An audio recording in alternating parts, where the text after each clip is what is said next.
Okay, good morning everybody and welcome to this first press briefing from the European Union. Let me start by introducing our two speakers today. They are Maria Samuelsson, who is the head of the Danish delegation and Denmark's chief negotiator to the UNFCCC. Denmark currently holds the presidency of the Council of the EU, and Jake Worksman, who is the head of the EU delegation. I'll start by handing over to Maria and Jake now to set the scene and give you an update on the first couple of days of negotiations from the EU's perspective, and then we'll be happy to take your questions. So, Maria, if you'd like to kick us off. Thank you.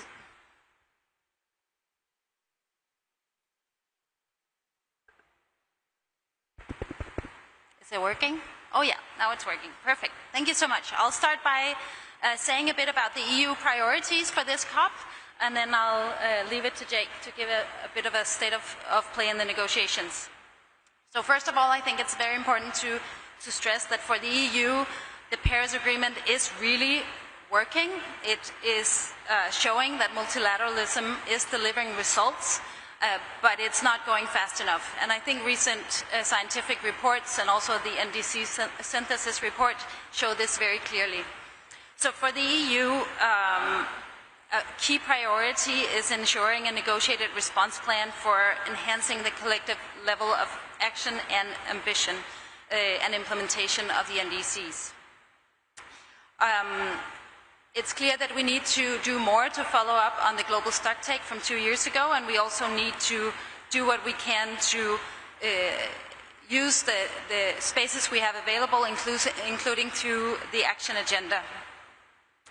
We also need to finalize the work on adaptation indicators. The indicators are key for countries to prepare themselves and respond to climate impacts and inform our collective progress.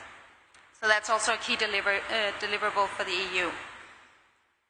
Thirdly, we need to deliver on the climate finance decision we made last year. In the EU in 2024 provided 31.8 billion euros of public climate finance and mobilized 11 billion euros of private finance to support climate action in developing countries. We are the largest provider, and we want to make sure that we do our part to mobilize the at least $300 billion a year by 2035, and also enhance action to scale up finance from all sources to the at least 1.3 trillion that we also agreed last year. We also need to make sure that we advance on the Just Transition Work Program and make sure that it's a space for sharing experiences and mutual learning on how to implement just transition domestically. A key priority for the EU is also making progress on 2.1c, on the making finance flows consistent with the goals of the Paris Agreement. We've had a process for the past 2 years, and we want to make sure that that mandate is extended so that we can continue this work going forward. And the last point I want to highlight, of course, there are many priorities, but I also want to highlight the agreement on the new Gender Action Plan, where we think advancing gender equality is not only a question of justice, it's also a key enabler for effective climate action. So that's something that we will be prioritizing in the negotiations as well. I'll hand over to Jake. Thanks, Maria. And let me start by saying what a pleasure it's been working with the Danish presidency and all the experience that you bring to these negotiations. We've had conversations with the press prior to and in preparation for this COP, sort of drawing out aspects of its uniqueness. There's no question this is an incredibly important COP for the Paris Agreement, primarily because it is the COP by which the parties needed to have delivered their nationally determined contributions, their mitigation targets that will give the world the confidence that we are in fact on a pathway to avoiding dangerous climate change.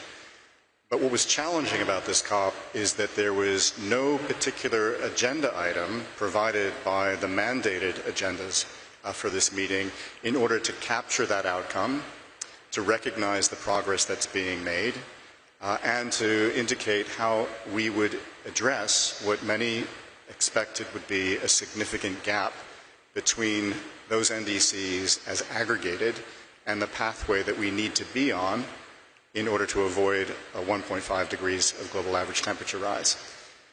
So that was a challenge at the outset of the COP. What's developed since then, of course, as all of you have known, is that some agenda item proposals came from parties, and in particular, the agenda item proposal from AOSIS, which proposed that we would discuss and take a decision on the NDC synthesis report and to plot a way forward, as well as an agenda item proposal from the EU, which proposed that we discuss another very important synthesis report that was being presented at this meeting, the report on the biennial transparency reports, or the BTRs, which indicate the progress that's being made by parties in the pre-2030 period. In other words, their implementation of their existing NDCs. And together we thought these would make a very important snapshot of an indication of the pathways that we're on now, but also the pathways that are planned for the future. Those two agenda items were presented, as many of you know, by parties in time to be included on the supplementary agenda. And then they became part of a discussion as to how we got an agenda adopted.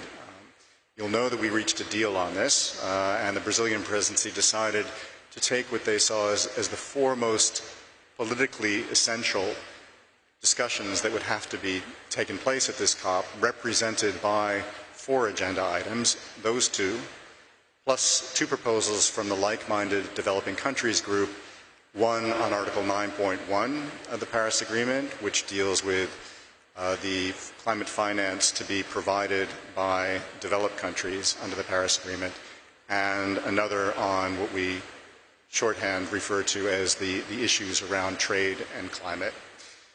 So in order to get the agenda adopted, the Brazilian presidency decided to create a space. At the end, it was landed as a space for presidential consultations to see whether we could address not those agenda items as framed, but issues related to those agenda items in a way that could describe a path forward, that could provide the basis for some kinds of consensus to help us to move forward and to generate a multilaterally negotiated, agreed outcome for this COP that wasn't originally anticipated, and that might be able to send the kinds of signals that we believe are necessary to, yes, show that Paris is working, but Paris needs to be accelerated, implementation of Paris needs to be accelerated.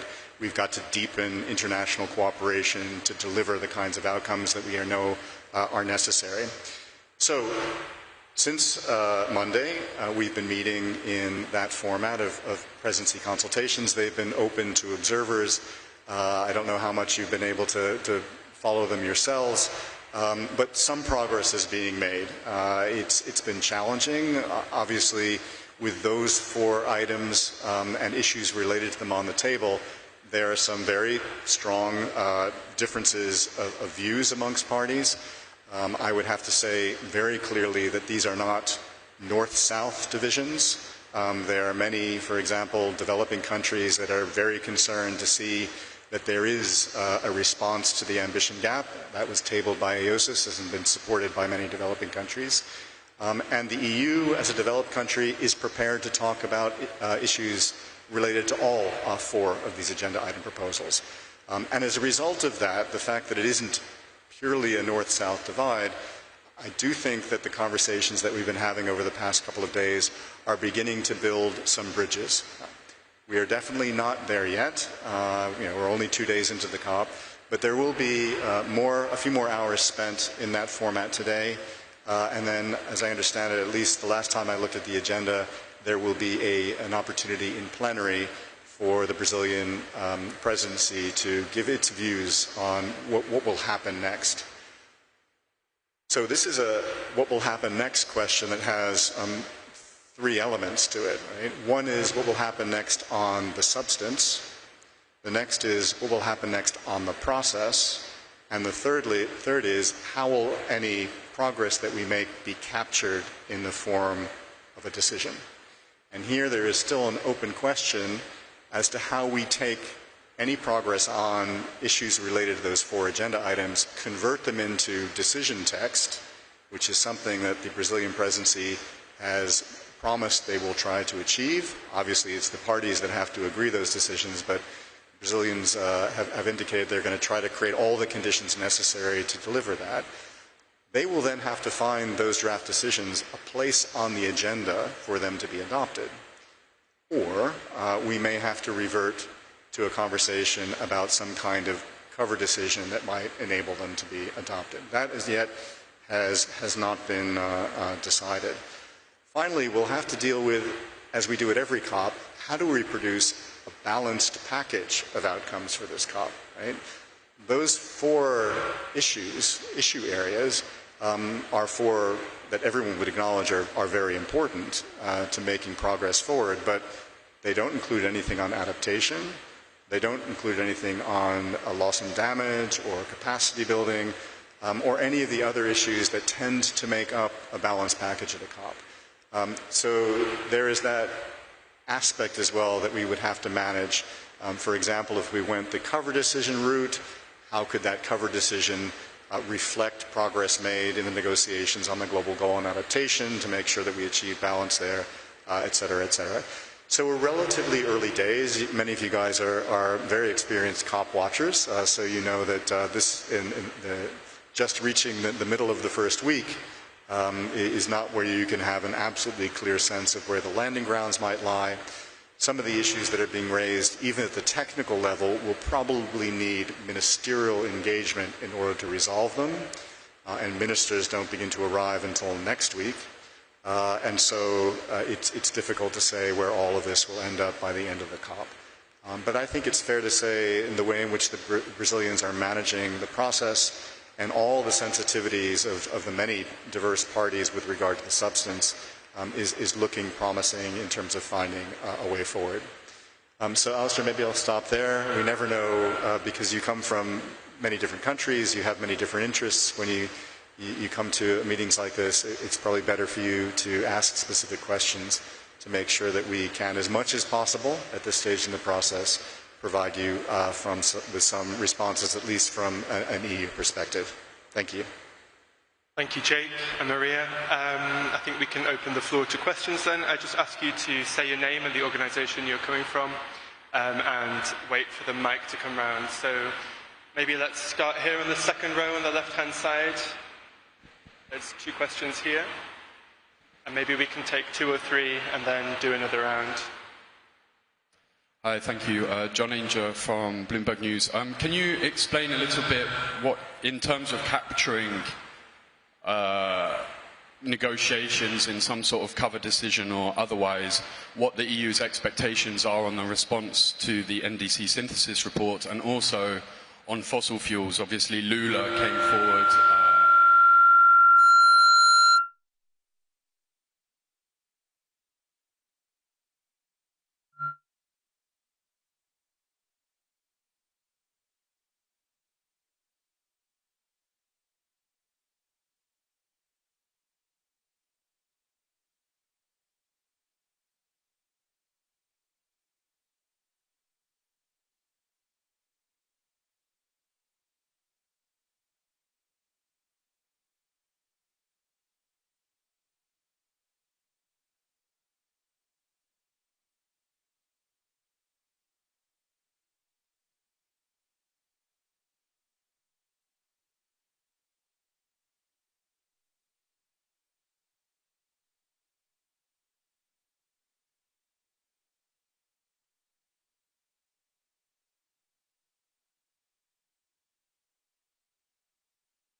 Said that the EU was open to discussing all 4 issues, and I'm wondering just for you, what are you comfortable with on finance and the trade measures? Like, where do you see that actually being that actually going on those 2 issues? Thank you.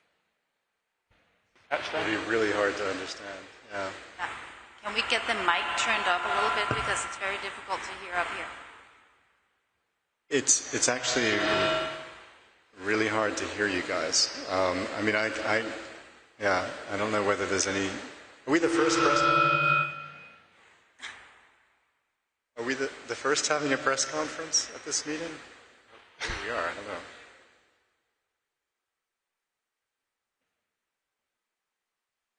Did you catch the? I think I caught the gist of the first two questions. Okay. So, with regard to the EU's expectations on discussions about the response to the NDC synthesis report and what that represents in terms of how far we are on that pathway to net zero, we have to be very careful, it's clear, as signaled by our partners, that this response can't suggest any change to the Paris Agreement architecture, which we all know operates on a 5-year ambition cycle and depends upon each country, each party, determining nationally what they think is the highest level of ambition that they can deliver through those NDCs. We see no reason to press against those boundaries. I mean, those are clear boundaries. So what can we do instead? Well, we think it's very important that this process send a political signal of acknowledgement that while progress has been made, there is still a significant ambition gap that needs to be addressed. How can we address that? Continued conversations about how we can now work together to accelerate the implementation of the NDCs that we have received and to encourage parties that have not yet submitted their NDCs to do so. We also see that when you look at these NDCs that have been submitted so far, there's actually a significant difference from the first round, which is they have come accompanied by, for many countries and many parties, lists of policies and measures that they intend to put in place in order to implement those NDCs. And for us, that is a very rich opportunity to figure out ways in which we can cooperate more deeply to accelerate implementation. So, for example, many have acknowledged that the transition away from fossil fuels that is set out in the GST, and particularly in paragraph 28, it was important to highlight as one of their objectives in their NDCs.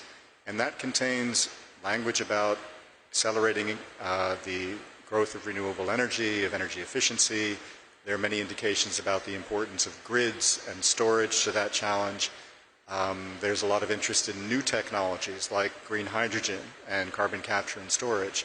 These now become offers of partnership across different countries where they can work together to see how they can build on those.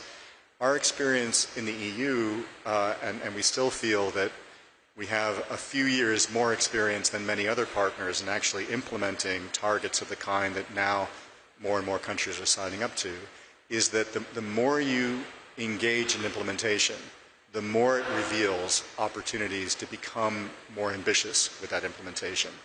And the reports that are coming out, maybe you've seen some of the embargoed ones from the IEA, confirm this. The amount of savings that countries can achieve through making investments in renewables and energy efficiency is really powerful.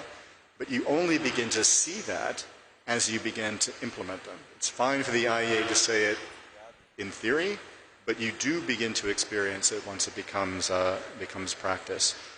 I think there was also a question about what do we do if the United States ends up sending a delegation in the middle of this process, or starts making phone calls. Well, I mean, I have no evidence to suggest that that's happening. I think that the U.S. has made its views on climate change and on this process very clear. As I think I've said in another context, they may be clear, but they're so unfounded by any scientific evidence or economic realities that I don't think that they're very persuasive on their face.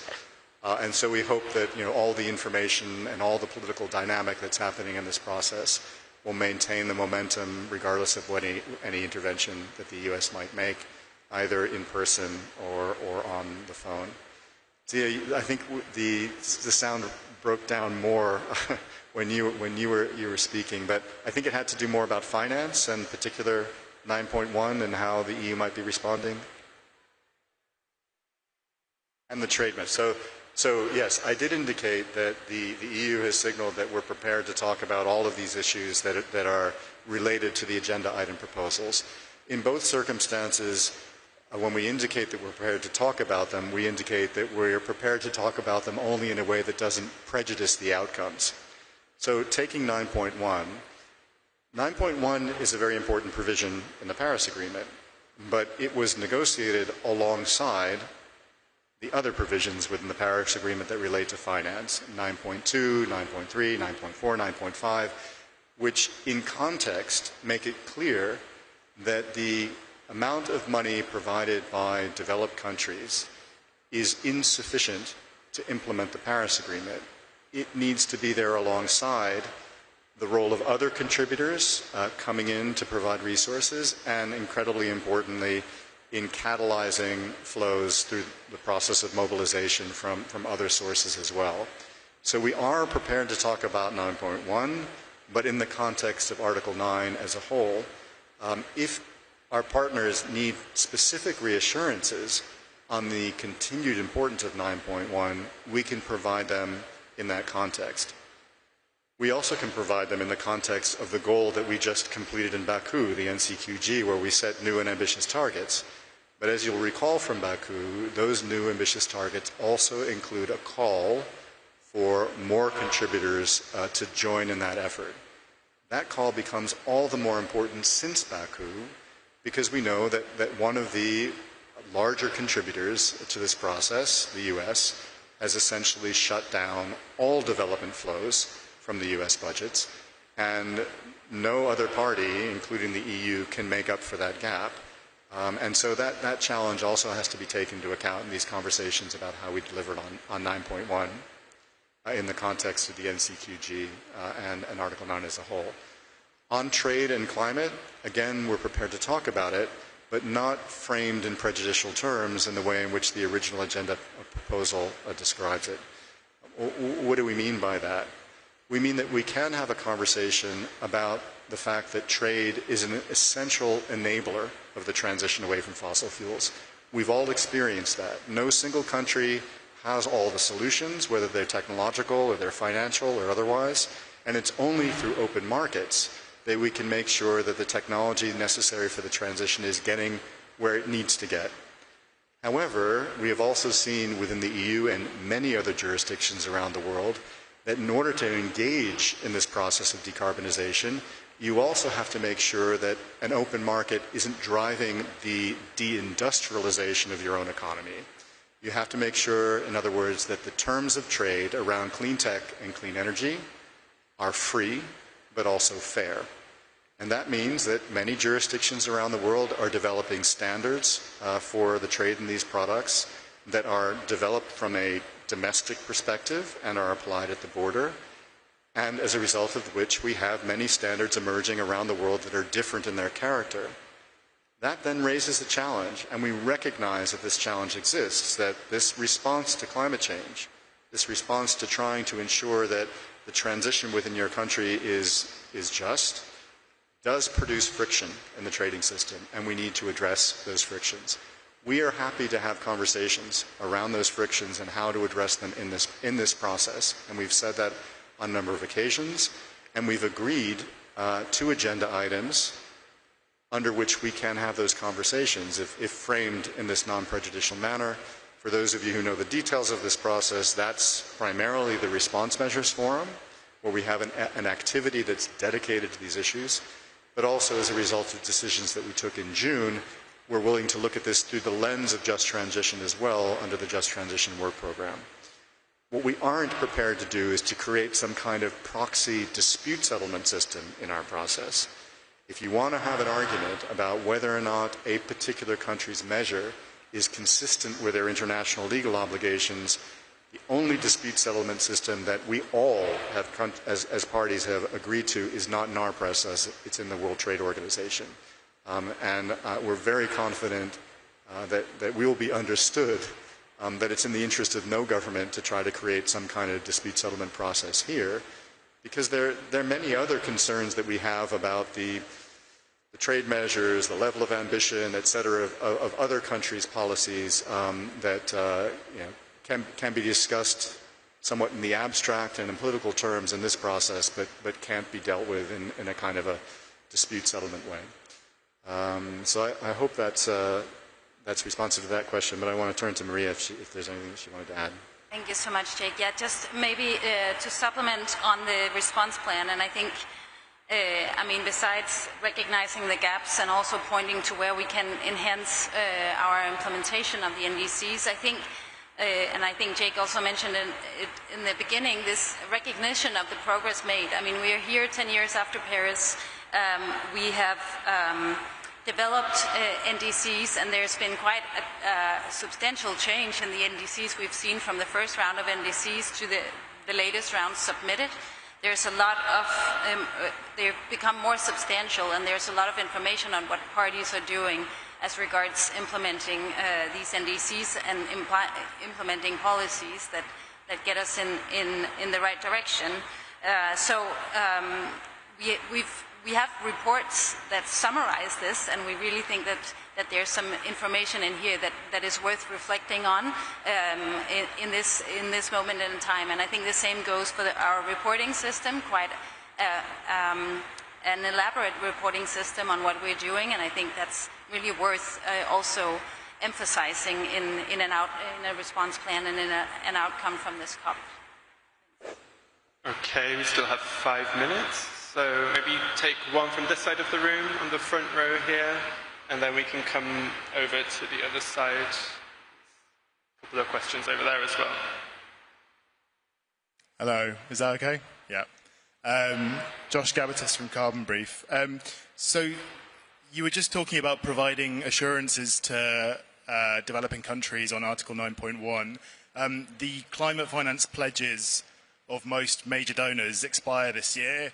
Do you think it would have made a difference coming into the negotiations, particularly around 9.1, if major donors like Germany, France, had come forward with new pledges for the NCQG period prior to the COP? Thanks. And maybe we can take one from over here. 2, 3 questions on this side as well.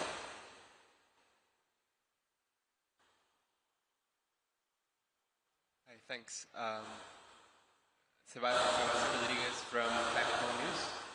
We were wanting to hear a bit more on the EU position on finance regulation and whether it would be in the EU priorities to discuss any finance bill at this COP.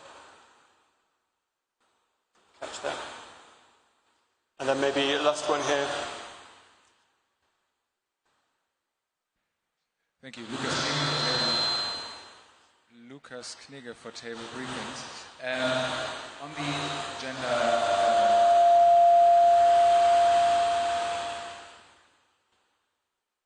I don't know what I can do to avoid this. The fact that the agenda items, the disputed ones, are now the ones that get the most attention, and actually the ones who submitted them might be rewarded with a cover decision. Do you think that makes a precedent for other COPs, that if you want something to be high on the political agenda, then just throw it in there and force the presidency to come up with a cover decision to deal with those items? Thank you. Okay, I think we don't have time for any more, so Jake, you can take those ones.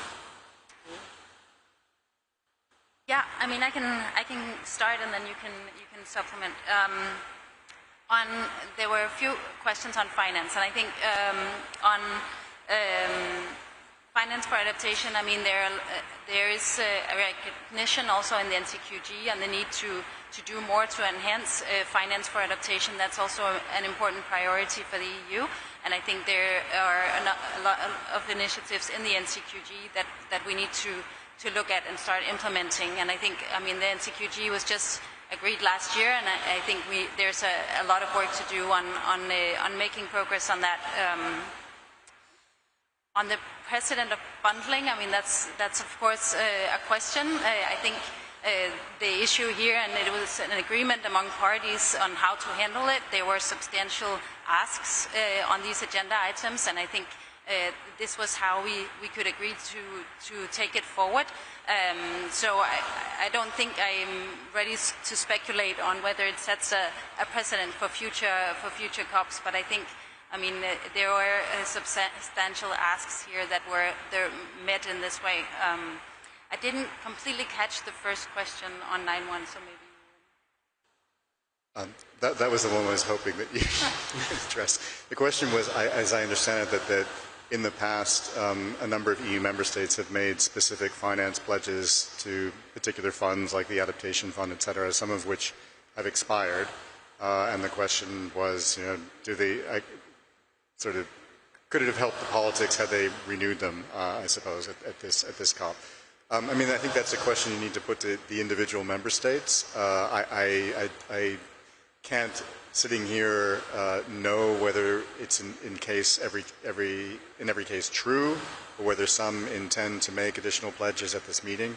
I know that many member states are under a lot of fiscal pressure at the moment, and so in the near term may not be able to be as generous as they've been in the past.